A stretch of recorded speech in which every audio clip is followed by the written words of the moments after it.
Hello, everyone. This is great. Thank you so much for joining us today. My name is Jonathan. I am the president of iFlow Creative, and this is The Right Way. It's a new video podcast designed to help you, authors and writers, to have better writing careers, have more control over your writing career, and how to make more sales, how to make better books, things like that. So, welcome in. This is episode 1. And today we're going to tackle the topic of how to have better sales with your books. There's a couple of things that authors do that are really, really critical errors when it comes to selling more copies of their books. Like, that's the point, right? Like, you want to write this, you want to put it on the market, and then you want people to buy it. So it's really, really important that you have a process for how to get those sales so that you can keep writing and actually making a career out of your writing. So first thing though, I want to introduce iFlow Creative and myself, as this is episode 1. It's good for you guys to get to know me, right? So my name's Jonathan Miller, as I said before. I created this company in 2014. It was just an editing company. It was called JK Edits. Editing has been a skill that I've been really good at for a long time. I've had some training in it. Been academic editing, been doing book editing for a while, but back then I was not as skilled as I am now. So I started this as an editing company, and the point of the company was to help bridge the gap between people who had a manuscript written and getting a good finished final product that was ready for publishing, right? So I started this company with that in mind. Now, when I would finish manuscripts and I'd send them back to the authors, I figured that was it, and I'd move on to the next manuscript. Well, authors started coming back to me, and they were like, okay, so I have this manuscript, but now what? And so I would either research or give them the next step, and they'd be like, okay, but I don't know how to do that, so can you help me? And then I would, learn how to do it, or if I knew how to do it already, I would help them and just added that service on. And then eventually it became this company, and I renamed it to kind of incorporate everything because we weren't just an editing company anymore. We were a creative writing company. And so I call it iFlow Creative because we're flowing creativity out into the world. And that was kind of the point. And now iFlow does everything from ghostwriting to editing, publishing, self-publishing, helping you find a publisher, helping you query an agent. And we just added this on last week. We can actually have your book written for the big screen, and we'll send it out to big producers for consideration to be turned into a movie. So that's a brand new service that we offer. We can talk about that. And if you have questions on that, you can comment on this podcast or send me a message. Send a message to the iFlow company page on Facebook or Instagram, iFlow Creative company page on Facebook and Instagram, and we can talk about that. But we've really built a solid team. There's a lot of hard work. We've built a solid team to help you with the process of getting published. And we've been doing it now with this entity for about, it was 2017 when I renamed the company. So about, 5 years now?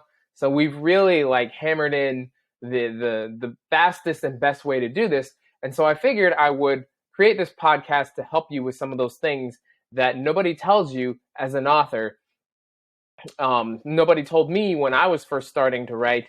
My first book is right there on my shelf. It's called Reborn. It was picked up by a publisher, and I thought, just like many of you might be thinking, if you're a first-time author, I'm this is it. I'm gonna make it. Like, I got picked up by a publisher. I don't have to pay for anything. Like, this is awesome, and I've made $28 on that book.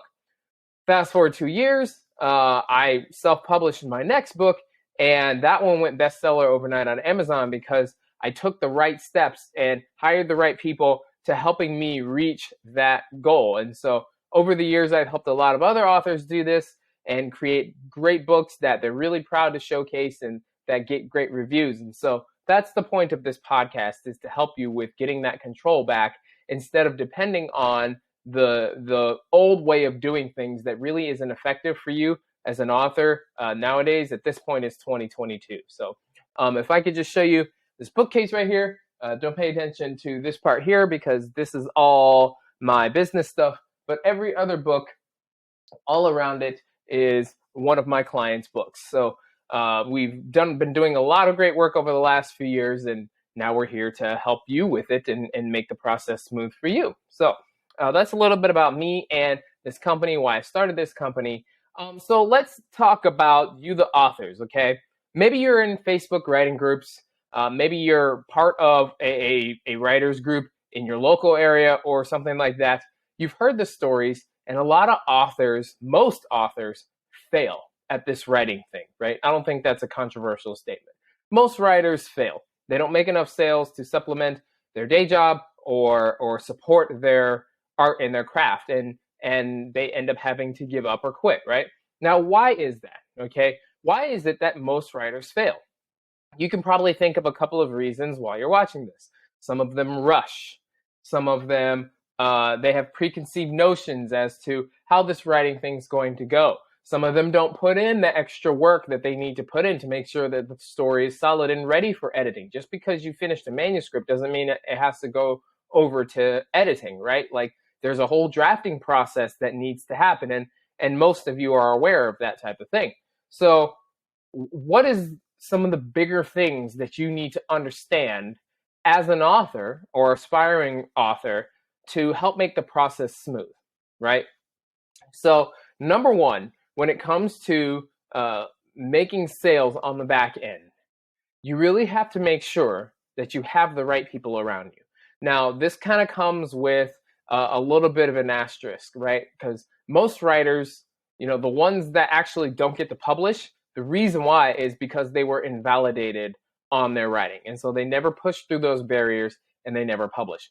We'll address that in a separate podcast. We want to address those of you who have pushed through that and you're just not getting the results that you wanted to get, right?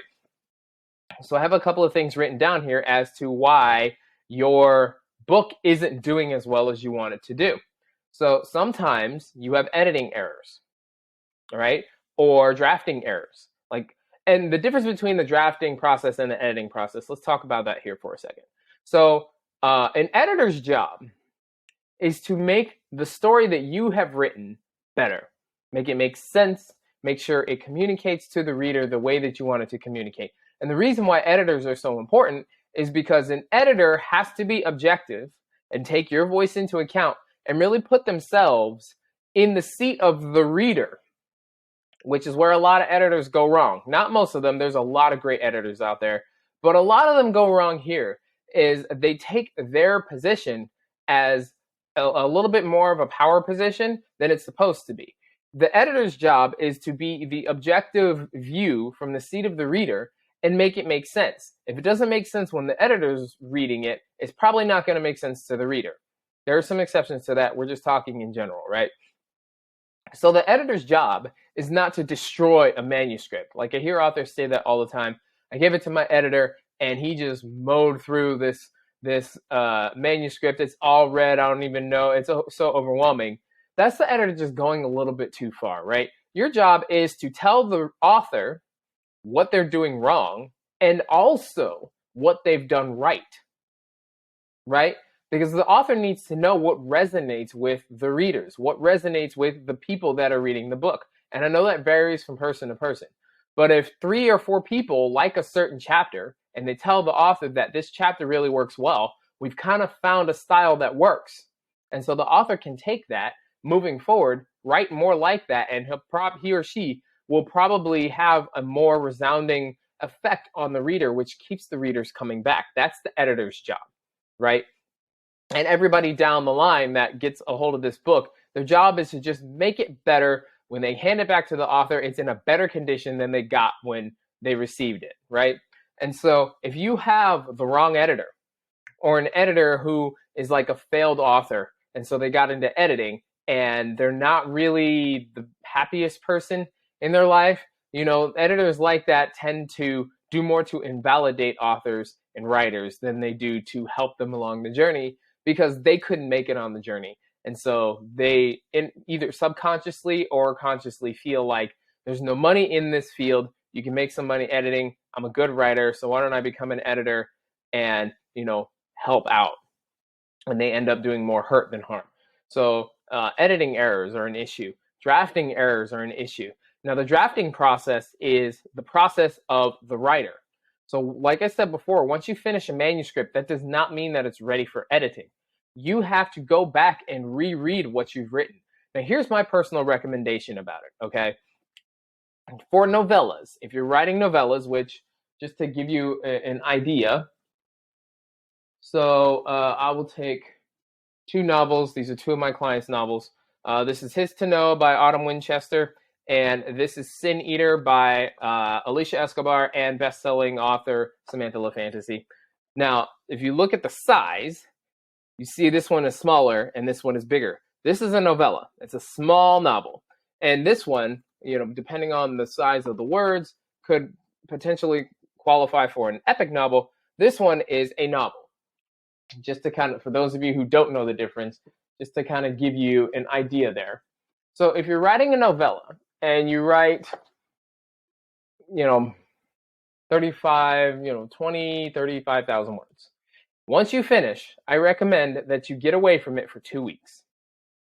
Don't look at it. Don't touch it. You can tell your friends about it, but don't look at it. Don't touch it. Don't try and edit it. Get away from it for 2 weeks. If you've written a novel, you want to get away from it for a month. Now, the reason why you're doing that is because you want to detach yourself from the book. You've been working on this book for years.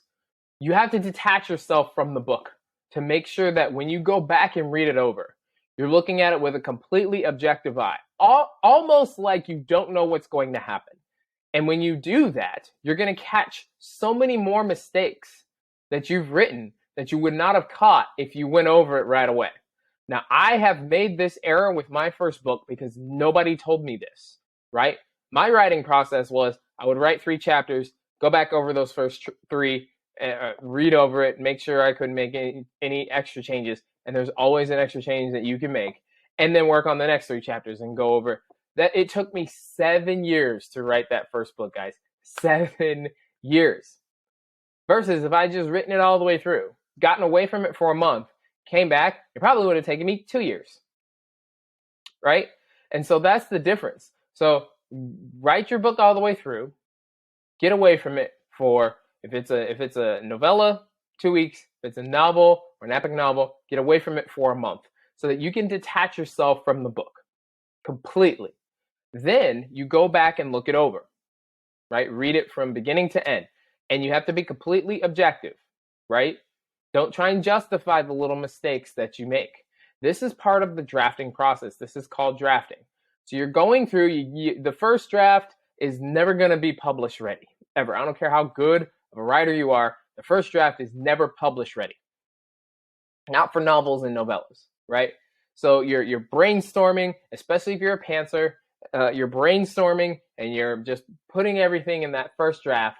Now, the second time you go through it, you're cleaning it up. You're going through it. You might even be taking out whole plot lines, whole character exchanges, things like that to make sure that it makes sense, right? Then you're going to do that again. This is all part of the drafting process. I like to draft 2 or 3 drafts of my novel before I'll hand it over to an editor. Okay? 2 or 3 drafts, minimally. Sometimes I'll do 5, right? Like my book that I'm working on now, this is probably the 5th draft.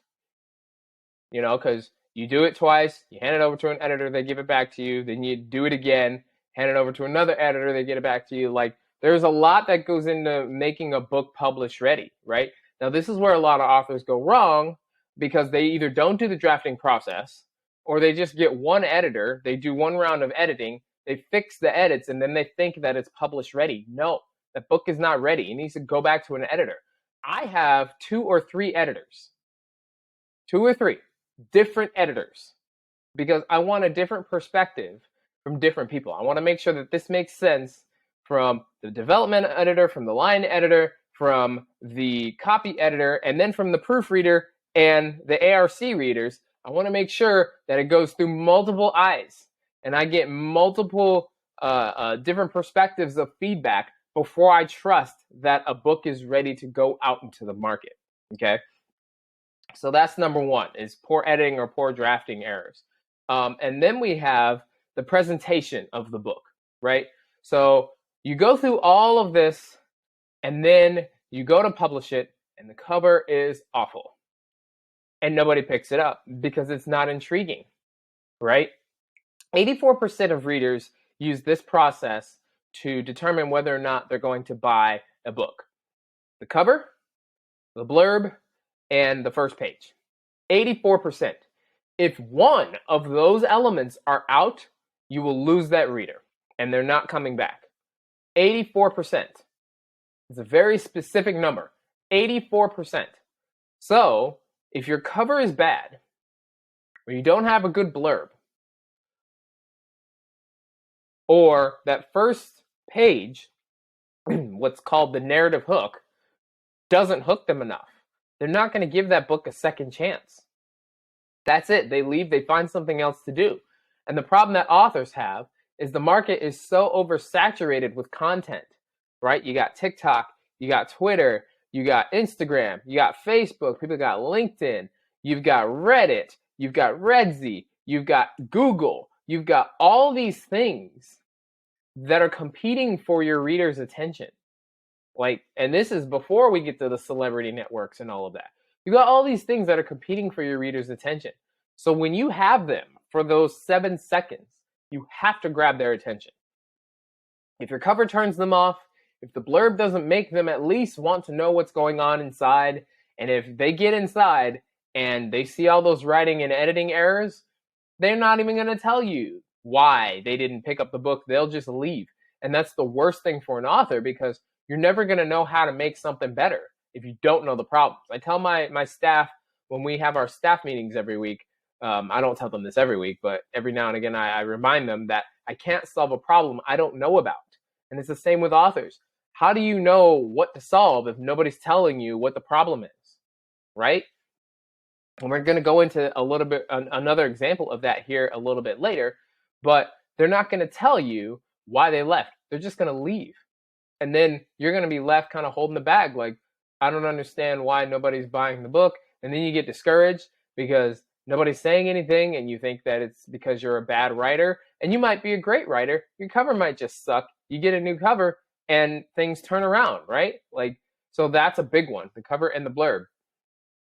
And then the author's not taking accountability. Now, once you get to the point where nobody's telling you why, and you're getting no sales, and you can't figure out why, there's something probably wrong with one of those 3 elements. The presentation is bad, you didn't have the right editor, or you didn't draft properly, right? Now, the problem that authors get is they get stuck. So they don't go back and make the changes. Nowadays, with the invention of KDP and self-publishing, things like that, you have the ability as the author to upload a brand new manuscript.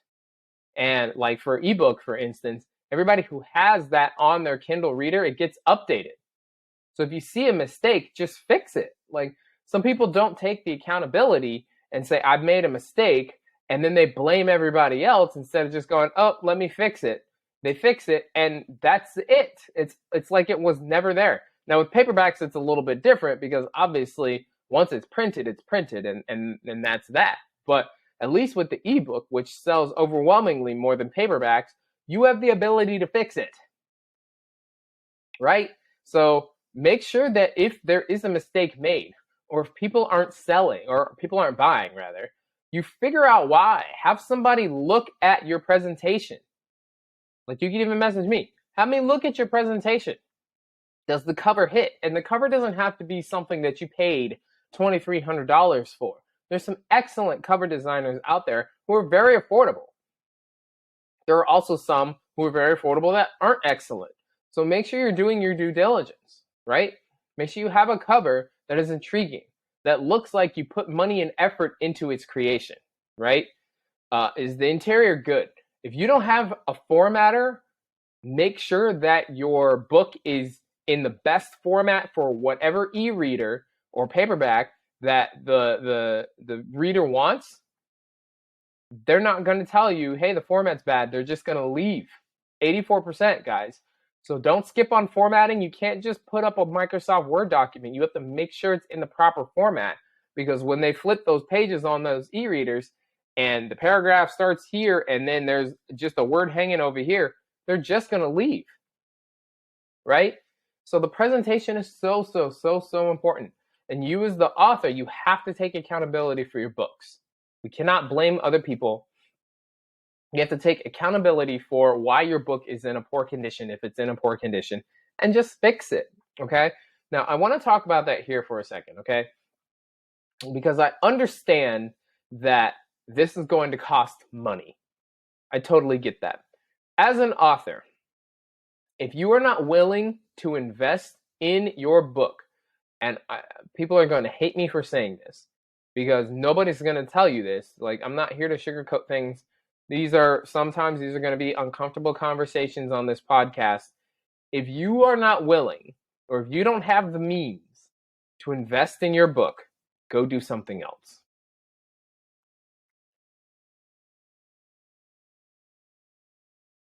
I know that's hard to hear. Go do something else, because even if you get picked up by a traditional publisher, they're going to want you to do your own marketing. Just take it from me, it's happened.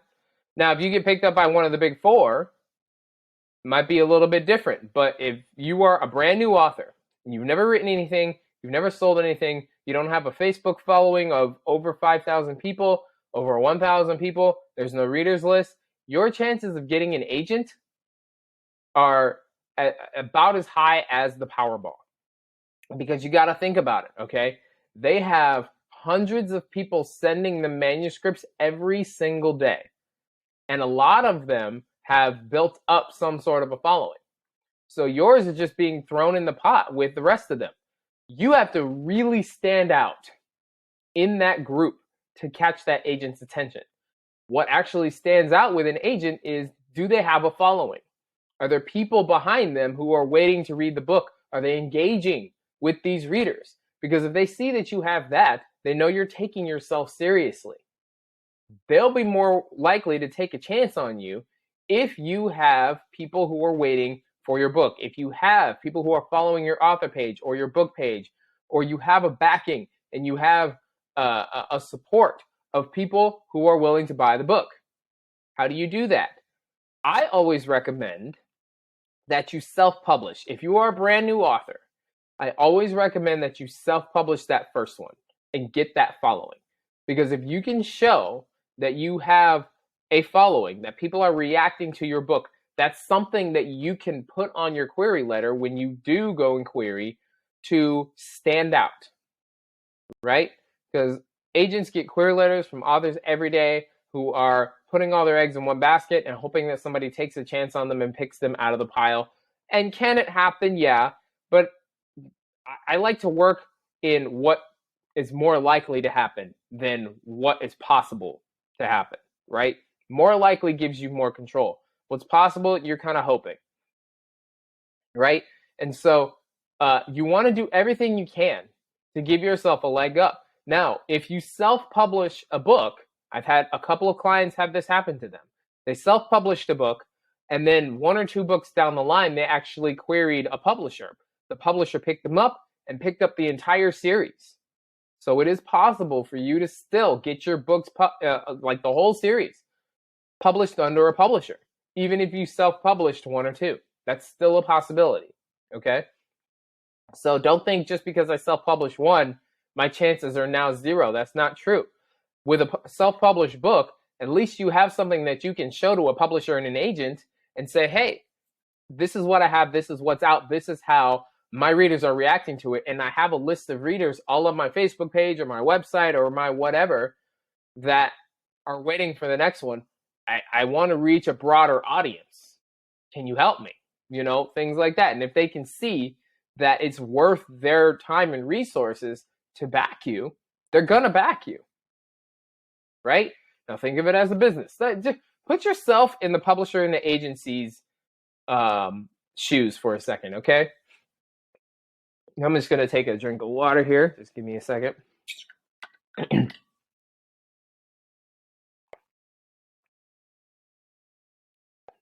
All right.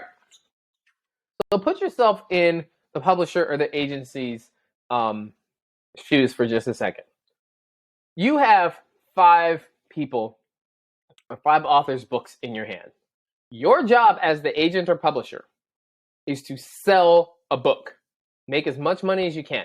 The more money that you make, the more money that the book makes, the more money you're going to make, and the more money your authors are going to make, right?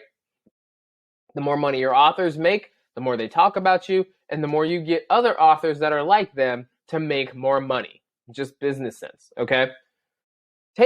You have 5 books in front of you. One book has 100 readers. These other books have 0. This book that has 100 readers, they have a small following on Facebook. They're writing book 2, that's why they queried you, and they have 100 readers who read the last one and reviewed it really well. Who are you going to choose? Who do you think that you would be able to sell more? This one with 100 or the others with 0? And this is before we even talk about genre. Just from a business standpoint, looking at it, what has more of a chance to make you money? 0 following or 100 following? Right? If you sold this 100 following for $5, right? And let's just say 25% of the people fell off, so you only had 375 readers instead of 500, that still makes more money than 0. You get what I'm saying? So you got to look at it from the publishers and the agency's point of view and set yourself up to stand out from everybody else that they have. Does that make sense? Okay, good. Now, one of the things, let's talk about what you can do to better your book sales right now, okay? For those of you who are new authors, or for those of you who have published the book and it's not doing well, you have very little reviews, here's something that you can do. When it comes to your inner circle, let's just assume you have a great presentation for your book. You got the right editors, you've done the drafting process, the book looks great, it's formatted correctly, it's available on Amazon, right? And you're posting about it. Your inner circle, the people who have been there throughout the journey, because hopefully at this point you've been talking about your book, you've been posting about your book, these are going to be the people who are probably going to give you your first reviews, okay? And one of the most valuable things that you can get as an author is a review, good or bad. Because at least with the bad one, you understand what turned them off and you can change that for future books, okay? And there are some great marketing and promotion platforms out there that you can use. It costs money, but you can use to reach a broader audience. But some of them, the best ones, are not even going to consider you if you don't have a certain number of 4.5-star Amazon reviews. Wouldn't even consider you. It's a waste of your money because marketing only works if the product is really good and or in demand, right? And what's not in demand right now? A bunch of poorly written books that are on the market and oversaturated, and all the author does is say, read my book, read my book, read my book. Those are a dime a dozen. Dime a dozen. But if an author actually takes themselves seriously and they create images that are engaging and they pay somebody to create character images and all this stuff to get the readers involved, even the potential readers, get them involved, help introduce the book to them in a way that's non-invasive, that's in demand because right now people are really, really, really looking for great content. That's how TikTok happened. Like we were in a pandemic and TikTok just blew up because it gave people access to content, right? People are willing to engage in great content. If you have poor content, they're not going to engage it. So what they're telling you, and it's your job as the author to listen for what your readers and potential readers are telling you. If they're not reviewing, if they're not buying, if they're not talking about it, it means they don't want it. So you have to make them want it. How do you make them want it? You have to understand what they want, right? And we'll talk about that a little bit more here in a second. But you really want to make sure that you are giving your readers what they want. Why should they care? Like you got to answer that question. Why should I care about your book? Right? All right. So you definitely want to make sure that you have the right services around you, just like I said. Now, when it comes to hiring the right services, the right editor, it's essential. Everybody knows that. The right editor, the right formatter, the right whatever. Here's something that authors do that just drives me insane, is they will shop price. Do not shop price. The cheapest option is not the best option. Everybody has heard that phrase, you get what you pay for, right? Now, in our industry, some people price gouge. In every industry, some people price gouge. Look for the quality of work. Look for the quality of the work, right? So for editing, make sure you get a sample of your story. Don't ask for a sample of somebody else's story because that's somebody else's book and writing style. Ask for one of yours. This is a staple in our company. I always offer a free sample so that the author can see what our editing style will do for their book before they commit. That way they know, okay, I'm making the right choice because I can see where it's going, right? Sorry about that. I can see where it's going. I can see what's happening. I can see how they're going to use this to affect my style. Like, that's so important for you to see how that editor is going to edit your writing style in your book and not base your decision on what they did for somebody else, right? So please shop quality, not price. Please. That's the biggest mistake authors make. I see it time and time again. Authors, I will offer our services. I'll give them the price. Authors go somewhere else because it's cheaper.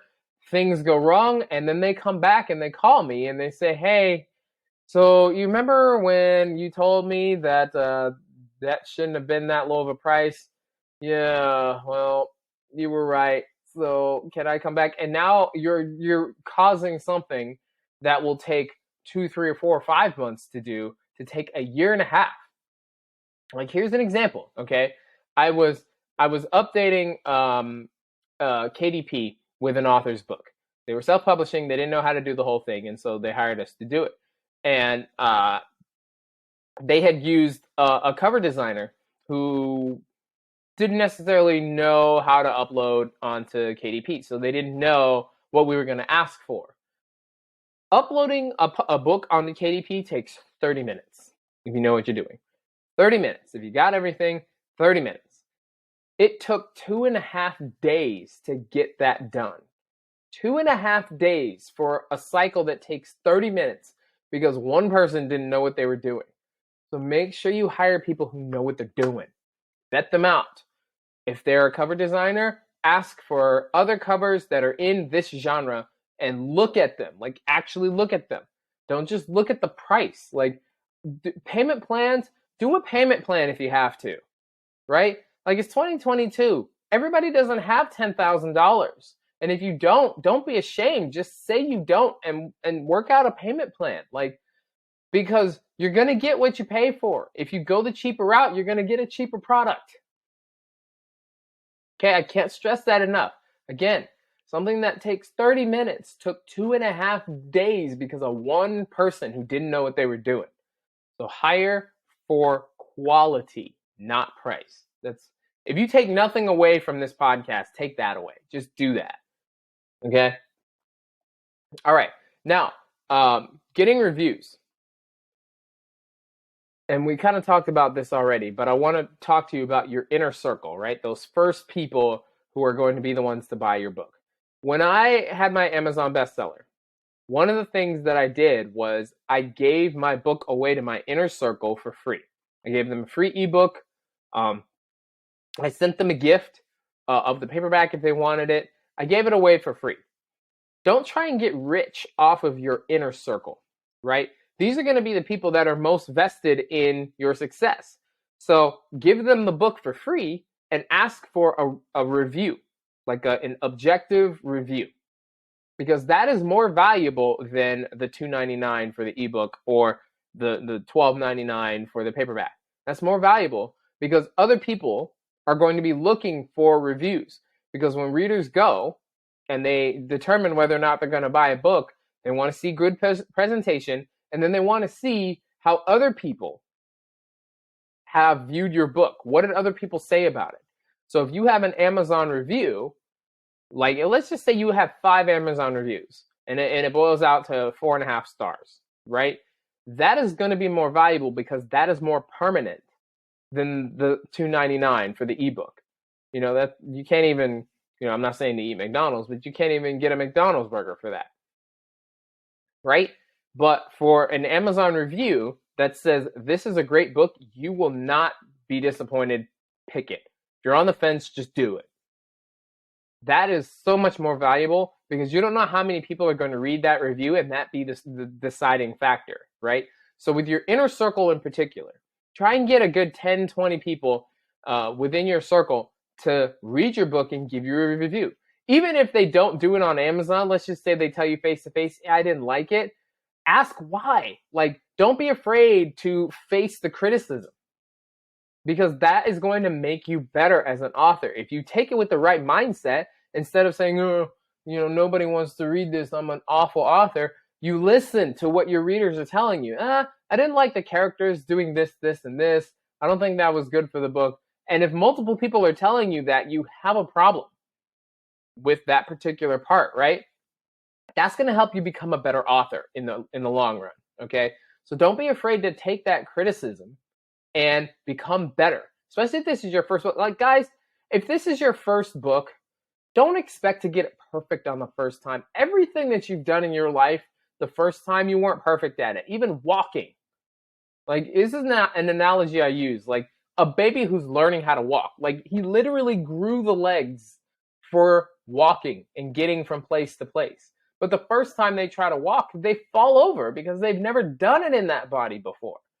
And now look at them. They grow up, they're running, they're jumping, they're walking on one leg, they're slam dunking balls, hurdling over things. Like, they just kept working at it. Like, they didn't let that one fall stop them from learning how to walk. So do the same thing with your books, right? Like, if somebody gives you a bad review, don't take it to heart and go, I'm never going to be anything. No, listen to what they're saying, take it in, and like objectively look at it. Do they have a point? And then fix it. And when you do that, you're going to become a better author. Okay? All right. Now, what else do you do besides write? I get a lot of authors who come and like they'll be looking for an editor, right? And I always try and do a face-to-face, or not a face-to-face, but I'll try and call, at least if I can't do a video conference with them, just to get to know them and know where their mentality is. Because not every author is a good fit for us. Like, there's certain kinds of people that I won't even take in my company as a client. And so I talk with everybody, and I hear authors say something like this, like, oh, I'm not really good at the business side. I just want to write. In today's day and age, you're not going to make it that way. You're not going to make it that way. You have to do multiple things and have multiple different avenues for making money with your book, right?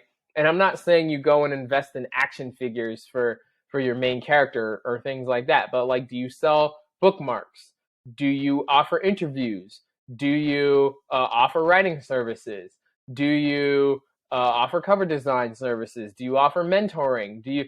There's so many different ways that you can make money as an author with your books than just writing your books. Like, that's just one avenue, right? So what else are you willing to do to make some extra money? And when you do those extra things, you're going to 3x or 5x the income that you make.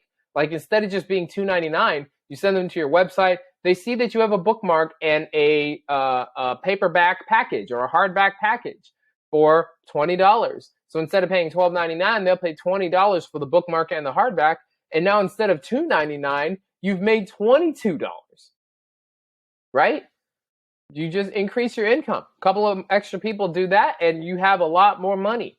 So you want to make sure that you're having multiple different avenues of making money as an author, right? You can't just sit back and write and publish and think that that's going to supplement your income. It's not. It's not going to do it nowadays, right? Even 100 people buying your $2.99 book, that's only $300. What are you going to do? So you have to find ways to maximize the value of every person that reads your book, right? What else can they get? What else can you offer them that they want? Do they want backgrounds on characters? Like, ask them. Now, your followers, the people who sign up for your email, ask them what they want. And if you ask them what they want and you charge an extra $5, $10 to give that to them and they take it, you're now multiplying the amount of money you're getting per reader, right? So you always want to make sure that you have multiple different avenues. Now, I had an ex-client of mine, she made chocolates. She published books and made chocolates. Like, that's an avenue. Somebody else publishes books and knits. Like, they knit quilts and stuff. That's an extra avenue. Like, you have to think outside of just, I'm writing and that's it. There's so many other ways that you can make money, right? So think about that, okay? And then here's another one. Nowadays, the podcasting has boomed in the last 3 years for reasons that we all know, right? So what else can you do to get your readers to engage with your book? So one of the things that I actually recommend nowadays is audiobooks, because this generation, my generation, I call us the hustler squad, because we're doing so many jobs at one time that it's impossible for us to have time to sit down and read, right? And so if you offer audiobooks, now on the in-between, they can listen to your book while they're driving. And like, I'm a professional singer. Sometimes I'm driving on the other side of the state for a gig. I can listen to a book then, right? So I really recommend that you guys do audiobooks. Now, Amazon has a thing called ACX, I believe it was, Audible and ACX. It might be the same thing, and maybe I'm mixing two things up. But the voice actors just take a percentage of your royalties. So you don't even have to pay them up front when you publish. But that's only going to be beneficial if you do the drafting and editing process right? Because they won't be stumbling over their words then. Does that make sense? All right. So yeah, I want to keep this podcast kind of nice and short. I know this one kind of went a little bit longer than I wanted to, but I wanted to just kind of give you some ideas for A, why you're not making the sales that you want to, and B, how to do that and take accountability and actually take control of your author career. So that was episode 1. We're going to be doing this. I want to try and do this every week just to give you guys some extra things that you'll need to really take control of your writing career. And I want to say thank you guys for watching. Again, my name is Jonathan Miller. My company is called iFlow Creative. Give us a message. Let us know how you like this. Comment below or share it with your friends, please. The more writers that we help get control of their writing career, the more content we're going to have as consumers, and the better the world is, I think. So we'll see you next time, guys. Take care.